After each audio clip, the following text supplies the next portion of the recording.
Okay, so we're back with Black Rose. Um, you were just telling us a little bit about some of your influences and where you get your inspiration for your music and just for your way of being in life. I wanted to ask you, what were a few of your favorite pieces? That I created myself. Yes. Probably my favorite all time is a track I did called Windows. That's probably my favorite all time. It's kind of timeless for me. You feel me? I can listen to that. Like I actually recorded it and didn't like publish it till like a year later because it was just Wow. like strictly for me. You feel me? Mm-hmm. And then just the vibe of it. You feel me? Just cool, chill. You know what I'm saying? Yeah. And it definitely has like a deeper meaning. You can listen to it a million times. And, Yeah, I've heard it. It's very smooth. yeah, you can get a bunch of different things from it if you're really looking to get something from it. You feel me? And that's what I like most. Something that you can keep digging. Yeah. And keep finding new stuff with. Okay. All right. And where did you get your inspiration for that song, for that piece right there? That was definitely like ordained by higher power for sure. You know what I'm saying? Yeah. I felt like I had a duty to express why I feel so obligated to do music in the first place. You know what I mean? But the whole concept of it was to try to create that same excitement in somebody else. You know what I'm saying? So they could feel, you know, obligated to have a purpose. You feel me? That's really what it's about, is having a purpose. Yeah. Yeah. And that's what the song is about. What is the song, like the theme of the song? The theme of the song, well, the repetitive hook is take a look out your window, look out your window. And that was just trying to go after the main goal of, you know, making people see things from a different perspective, you know? And the verses in between that hook, you know, show, you know, my perspective, you feel me, from the way that I see things. Okay. So. Yeah. Okay.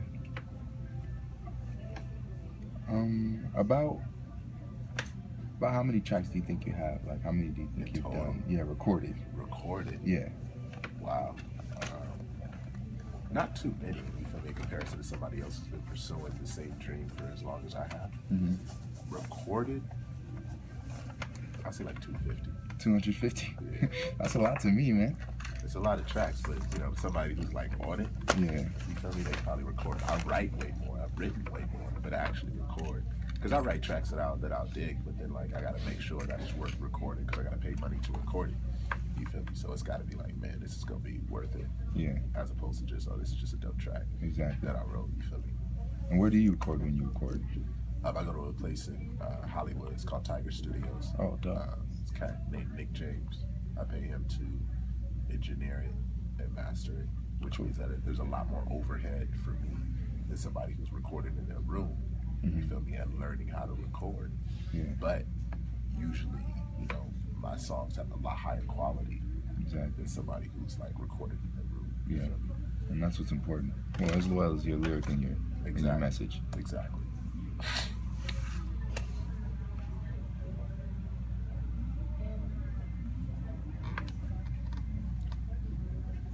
Have you ever like done like any like performances in other cities or like done any type of like touring or traveling? Yeah. Yeah. So Well, not like outside of the state, no. But Just- definitely in the area. Yeah. I've done the Roxy, done the House of Blues Oh wow.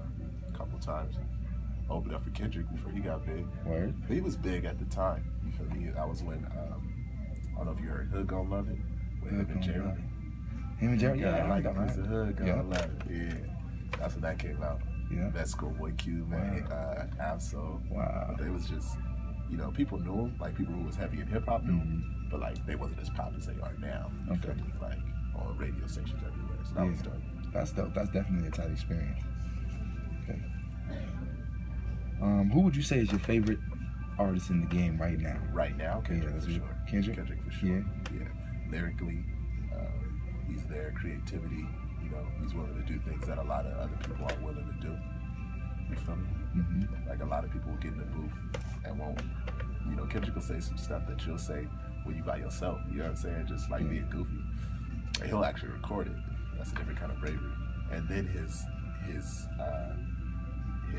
bravery to say the truth You know what I'm saying? And fulfill that obligation that he knows that he has, the responsibility of having so many people listening to you. He definitely says things that's gonna make that person a better person. And you can relate to that. Yeah. Okay. Cool. So who would you say is your main demographic? Who are you speaking to in your music?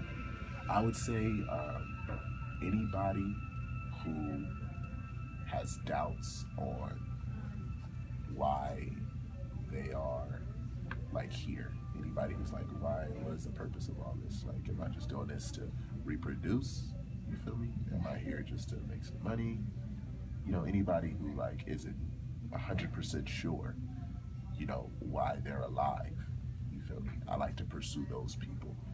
They're a little bit more gullible, one. Yeah. Two, they're going to be a lot more vulnerable to the message that I'll give them. Yeah.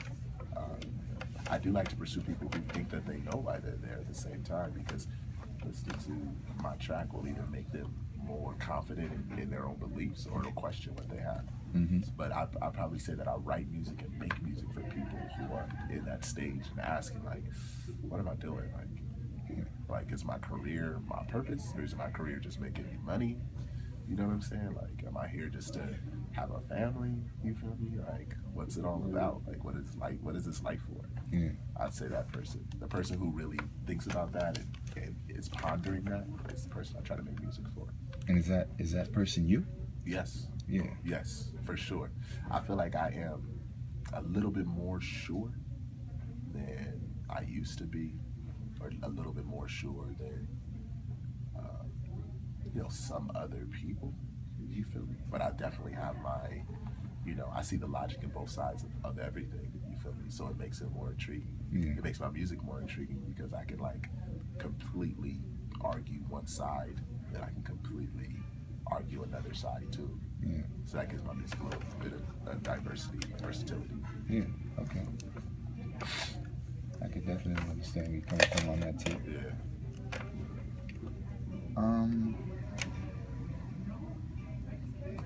Okay, so as far as doing the show, like you said, you did a couple of shows in the House of Blues and you did a show at the Roxy and stuff like that. Like, how did you go about handling your business in those situations? Do you have like any type of business manager or any other people that you work with, or are you just in like a sole When I was proprietorship? doing those shows, I had a manager. Okay. You feel me? When I was going outside of the city to do shows, I was working with a manager, and he was getting those shows for me. Okay. You know, but we were very close, so I saw how he did it. It's not like, you know what I'm saying, he, you know, knew something that I didn't know. He just put in more work to find out where those shows were at and actually did the legwork. Now I've done, like, I've thrown parties. You feel me? I've performed at those parties. Yeah. You know what I'm saying? That's something that I did on my own. You feel me? But that just helped me create a fan base in my home base, and I can take them outside, you know, and they can pay for tickets, so I can actually do something at the House of Blues. You know what I'm saying? Speaking of your fan base, about how many fans, like, I know you don't want to toot your own horn or anything, but about, if you could just estimate, about how many fans do you think you have out there? When you say fans, you say people that have heard my music, or people that have heard my music, like my music? Let's just say people that have, Still that are playing? on social media. Social media. Social media? Yeah. Let's talk about your Twitter for a second. How many followers you got, man? Twitter, I'm mad sleep. Yeah, you sleep on Twitter? I'm super sleep on Twitter. The whole philosophy of social media kind of makes me not want to like put all like try to get followers on Exactly. it. That kind of like It hesitates. kind of turns you off with it. But you know, if you're trying to make it now, you gotta have those numbers. You feel me? Exactly. I've sat in front of some people who had the power to, you know, take me to a next level. Before asking about my music, the first thing they pulled up was how many likes, how many followers, you know, how many views. Yeah. You feel me? So it's very important, but I'm just paralyzed because I'm like, I'm not trying to put on that work just to get more numbers here. Yeah. You know what I'm saying? So, but to answer your question though, I'd probably say I can get about 1,000 people. 1,000 people? I think I get 1,000 people to actually click a button and say that I'm down for this cat. vouch If for I you. was on it myself. Yeah. You know what I'm saying? Just you. And that's just me. I could go out to resources and, you know, get more things that get me higher numbers. You know what I'm saying? I could put an effort into it.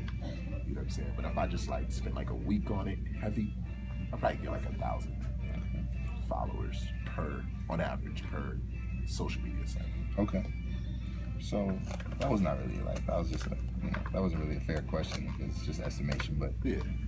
so as far as right now, Like what's going on right now with the music? Right where would now, you say you're at as far right as now, I still have to battle, everyday life. You feel me? Bills. You know what I'm saying? Where I'm at, who I'm living with. You know what I'm saying? It's not just all, I'm drifting in a meadow of flowers, just writing poetry all day. That's a very unrealistic. It's real life out here. It's very real life, and I live the kind of life where I have to provide for myself. You know what I'm saying? Which has kind of crippled me, but kind of maybe better the same way. Right now, I'm just trying to make some money, get out on my own, so I can actually afford to write that music and make that music. And that's probably the hardest balance for an amateur trying to break that bubble.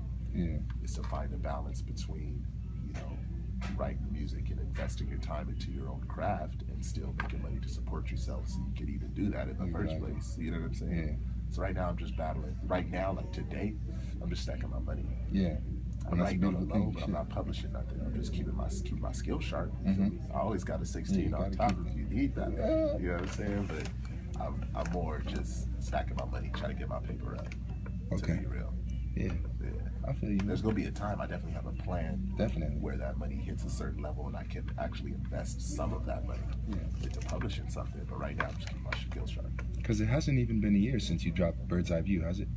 It's been, I did it January 3rd. Okay. Yeah, so it's very, very close to it. Yeah, almost. And the whole goal was that, just to remind, the followers who have stayed after the filter of my life. You feel me? I lost a lot of people doing certain things. You feel me? So I just did that to remind the people that are still there that not only am I making music, but it's at a higher quality at this point. Exactly. You feel me? Yeah. So that's beautiful, man. Well, I appreciate your time today, bro. I just want to wrap this up. I want to tell you that I appreciate you. Yeah, that's it. Because right now, we're going to come with the next video. We're going to go deep. This is just a little, stick your toe in there and just see what the temperature is. Yes, sir. Before you go swimming. I appreciate you, brother. You know what I'm saying? One love.